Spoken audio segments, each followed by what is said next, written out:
Okay, so you have all your experience into React.js, right? Yes, right. Okay, so what about JavaScript, CSS, HTML? Yes, I know. This comes to the front end, so I always use it. Okay, so yeah, which version of React are you using? I'm using the latest one. So before start the video, there is a platform that is the Prep Ninja. So there we take the live mock interviews, placement preparations, and guidance. So in this mock interview platform, you can give the front end, back end, and full stack mock interview. Also interview preparation and tips, one-to-one mentorship to our team members. Also resume review. Also product-based company live mock interview, and you can give also other MNCs live mock interview. So also Infosys live mock interview, and there is cricket semesters, and there is a all-in-one placement package where you can get a resume review, one-to-one mentorship, other MNC live mock interview, and this package is only for the 100 rupees, and there is a special offer. So book your package now, so you can get a discount, and you can easily prepare for your actual interview, and you can prepare well for your interview. So book your at least one mock interview to our team, so you can give your 100% at your interview, and your selection chances is higher. So book your call now, link given in description. So let's start the video. Okay, so you are using class-based components or functional-based components? So when I started learning, it was functional based, and now after 16.8, we have a functional based component. So mostly I use the functional based.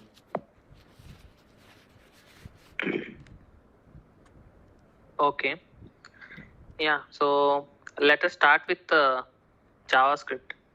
Okay. Yeah, what is hoisting in JavaScript? So hosting basically like if you declare a variable using var and any regular function, so it declaration of it automatically moves to the top of its scope. So that is hosting. So how it works?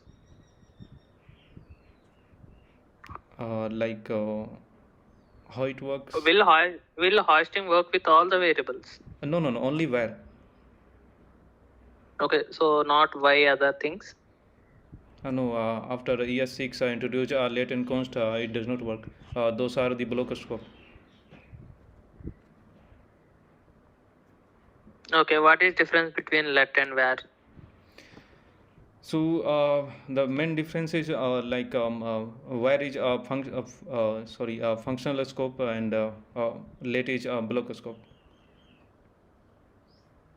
Okay, And like if we initialize var without any value, and if we log, we will get the undefined, and before assigning any value on it. But in case of late, it does not work like that. okay, what is event loop? So event loop, that means like as we know, JavaScript is a single threaded language. That means first in, first out. So in event loop, that means moving moving our events from the task queue to the caller stack. This process is called event loop. Okay, so what is the precedence over there in event loop? Sorry. Event looping, let's say you are saying something whenever we have an asynchronous, this event loops comes into picture, right? Let's say I have a set timeout and then promise. So let's say both got resolved at the same point of time. So among the set timeout and promise, which one is going to take the higher precedence? Like first, it will proceed with promise, and then use. Sorry, what you told? Another one. Set timeout. Yeah. Yeah. So have you used set timeout? Yes, I've used. Okay. What is difference between set timeout and set interval? So basically, set in what happens in set timeout, like it out the time it will runs only once at a given time, and then it will be out. And in set interval, like if we give some value to it, suppose I have given 1 second to it, so it will execute every 1 second whatever code we push. We put inside it. Okay, what are the ES6 features you had used? ES6 features, and there are many features introduced, let and const, rest operator we have, a spread operator, also template string we have, arrow function we have, and many other things are introduced. Also promise we have. So where you mostly use the REST operator? REST operator, let's suppose we don't know how many value we will be getting inside a function. So let's suppose we are passing student details like name, age, and school details. Okay, so if we want to get only name and age, then we can write something like this. I'm writing the code here. Yeah, that's fine. So we can name, age, rest. So like this, with those on both variable like name and age, we will get the value for it, and in the rest if we log it, so we will get the whatever value it has left.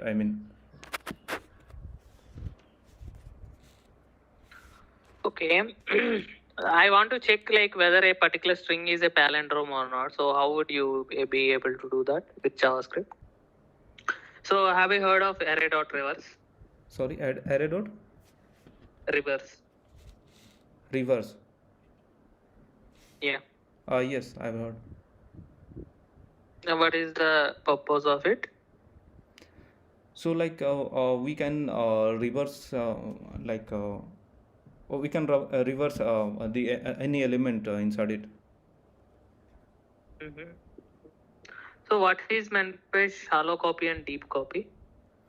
Shallow copy, that means shallow copy, that means it makes the another it creates the another memory. It only takes the value, but in deep copy it reference to the same memory. Sorry, deep copy will be pointing to same memory.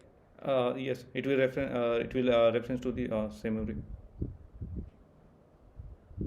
Let's say I have copied one particular object. Let's say assume that as in deep copy. Now whatever the object I have copied, on top of that I made some change. Will that impact my parent object from where I copied? Yes. When I am doing a deep copy. Yes, deep copy it will impact. Okay, deep copy won't impact. Shallow copy will impact. Oh, sorry. We have mismatch. Okay. Okay, what are closures? Closures, that means I can give an example for it. So let's suppose I have a function, and inside it I have another function, and we have declared any variable in a parent function. So the child function will have access to it. So this process is good. Okay. Let's say I have a function. Okay. Outside of that function, I don't have any functions. Okay. I have simply a variable outside of it. Will that value still act as a closure inside that function, or it won't act? It should act. Okay. Yeah.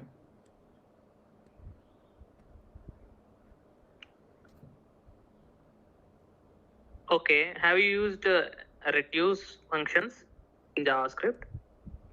Yes, I have used it.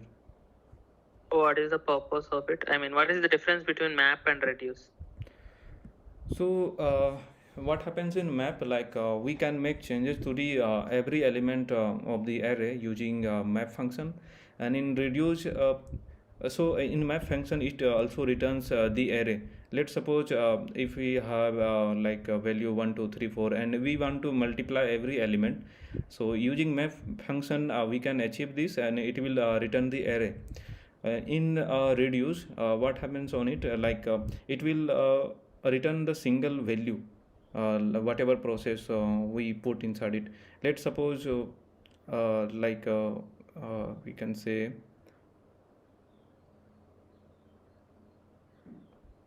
I've actually reduce.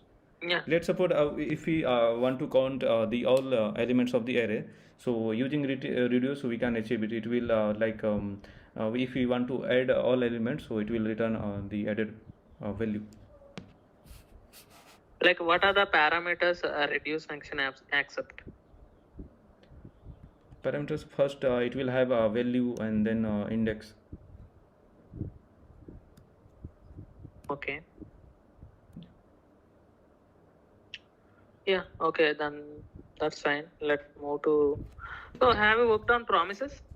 Yes, I have a. Like, what is the difference between promise and a callback? So promise is just an enhancement of the callback, and also it has three state in promises. First is pending, then either it succeed or either it reject. So to make it possible, we it take two things: resolve or reject, and using async await and then catch, we can handle it. Okay, yeah, let's move to CSS. Mhm. So, what are the position attributes you had used?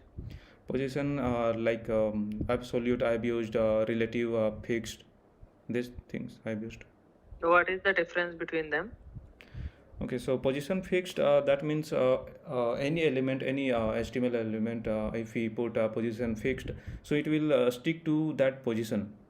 Okay, and position absolute. In position absolute, in LA, that means suppose I have two elements, one parent and second one is child element, and if we put position absolute to the child, so it will be relative to its parent. Let's say I have three elements: parent, child, subchild. I have a position absolute on subchild, and I have a position position relative on parent element and position absolute on subchild. So this subchild will align with respect to which element? To its parent element or the topmost parent element. Okay, so subchild is absolute, and child is child is Child, position relative, and the parent is also relative, right? child doesn't have any positioning element. Only parent have a position relative element. Okay. And child is not, and then it will works with the parent one. Let's say I don't have any position relative at all. Okay. That case. That case, it should work with our window. Okay. Okay. What is Flexbox? Flexbox, it is actually I don't use Flex for now. Actually, there are many libraries available as we have. So, but I know it can be used to make our pages responsive. Okay. So you used Bootstrap or any other library? Yes, I use there any library as per the requirement. We have Tailwind, Bootstrap, and if we needed to make the custom CSS, then we also do that. Okay. What is the difference between display none and visibility hidden? Okay, so what happens in display none, it completely removes the element, and in what was the next one? Display, Visibility hidden. Visibility hidden. In visibility hidden, it keeps the element's position. It only hides it. Okay. Yeah, that's fine. Let's move to React. Mm. So what are the hooks you had used in your Hooks, like lifecycle hooks, you are asking, or all? I am functional hooks. Okay, so I've used use state and use effect. Also, for the I mean Redux purpose, we have use reducer and use selector. Those things I've used. Okay. So have you ever heard of like use memo? Yes, I have used it. I have heard it, but never implemented actually. But I know. Okay. Use callback. Yes, I've used.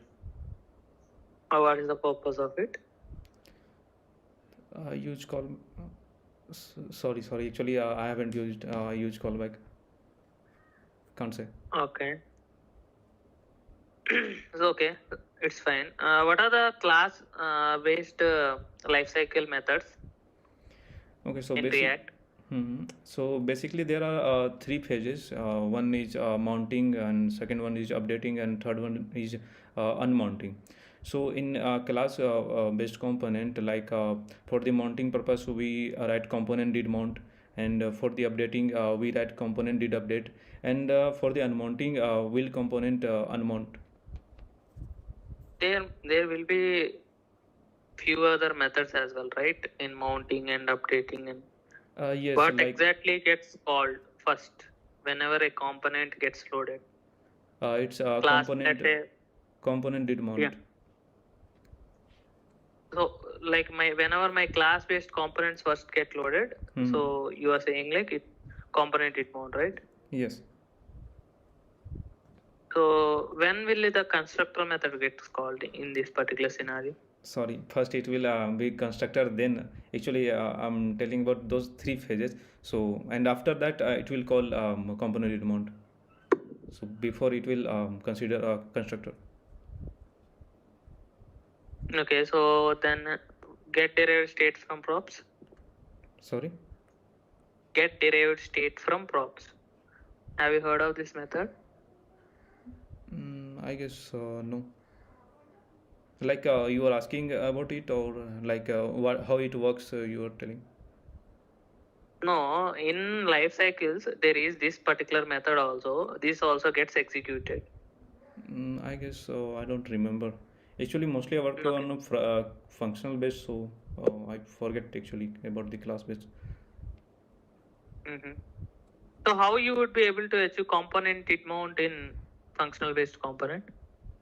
So we have use effect using that. So like I'm writing the code, like you told about component did mount, right? Yeah. You can ping both, all the three actually. Okay, so like Did mount, did update, will unmount. so this will run as a component did mount, and like let's suppose I have a user. So any value inside the if user is get updated, so we need to pass the as a dependency in use effect. So it will works at as a component did update, and for component, like for unmounting purpose, so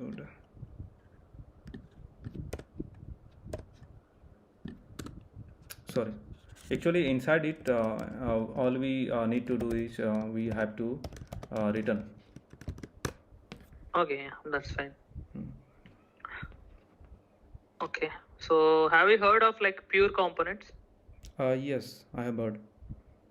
Like what is the purpose of it? Like So basically, to increase I mean our app's performance, we should use it. So what happens on it? Like it will check. It will earlier we in class-based component we needed to use a should component update. I think I spell wrong. Like should, it was should component update or component should update. I forget actually, but in Okay. now like how it works, like it will compare from the previous props uh, to the current props, like whatever it is coming. So if it if it matches, it keeps the actually before it this process it keeps the element in cache memory, so that if the props change, it will render the element, or if it does not I mean if it does not match, and sorry, if it match, it will render the element the previous one, and if it does not match, then it will render the updated one. Am I able to Okay. explain it, or do I need to explain it again? Yeah, I got your point. That's okay. Okay. What are higher order components? So higher order components that it has a feature to like it takes a function inside another function, and with some extra features we can return it. Like it takes a function, and we can modify it to the another function. Sorry, we cannot modify actually, but we can use the features of that function in another function, and it will Hmm. like it will save writing the more code. Okay. Any HOCs you used? Yes, in like a reducer we have connect. Also in JavaScript we call currying, JavaScript currying, something like that. Yeah. So those are the Okay. HOCs. So yeah, let's come to Redux. Mhm. So you used context API? No, I have not used it, but like no, I have not used. Only Okay. So you have. actually only for the learning purpose I've used, but not implemented it confidently. So can't say. We already have a state management in React, right? Then why we are going for this Redux? Because Redux was introduced first, and I don't know the specific reason for it. So Okay. that's why we are So using. how Redux works? So Redux basically it store the state on the global basis, so that that state will be available for the every component. So how it works, it has the reducer that takes the action and also the state, and in action we provide the type and payload. So when we dispatch that action, we get the result, and using the selector we can get the updated value from the state. So to achieve these things in any component, we have map a state to props, and like for the dispatch purpose, actually I forgot the name. So those two things we need to put in every component wherever we need. Map dispatch to props, yes. The second one was, Okay. So you said you use reducer, right? So yeah. So so using in that, that case also, in yes, that case also you are. Yeah. yes, we can achieve also the same with that. Okay. Yeah. Have you used any middlewares? Yes, I have used. Which one? I have worked with both Saga and also Thunk. Okay. So we are like, what is the purpose of going to middlewares? Even though if we are able to dispatch actions and do all the things, then why we are going for middlewares? Actually, it allows to intercept the action, like whatever we are passing, we can stop it, and we can make changes on it using the middleware. Okay. Yeah. So yeah, that's it from my end. So any questions? Yes, if I got selected, what type of project I'll be working on, and what will be my roles and responsibilities. Yeah, so basically this position is for front-end role. So you would be getting same like a React front-end position only, Mm-hmm. developer position. Mm-hmm. Okay. And what are the Yeah, technologies yeah. what are the technologies are you using? Let's suppose if I'm working on front end, so will I get a chance to work with the backend also, because I'm interested in learning Node.js also. Yeah, so it depends on the project actually, whether there is a chance or scope to work on it. Definitely you will be getting a chance for it as well. But that part you can check with the HR, Okay. because the project details and all those things I won't be able to know. Okay, okay, nice one. So thank you. Yeah, thanks. Thank you. Should I drop it? Yeah, you can drop off. Okay, thank you. Bye. Thank you.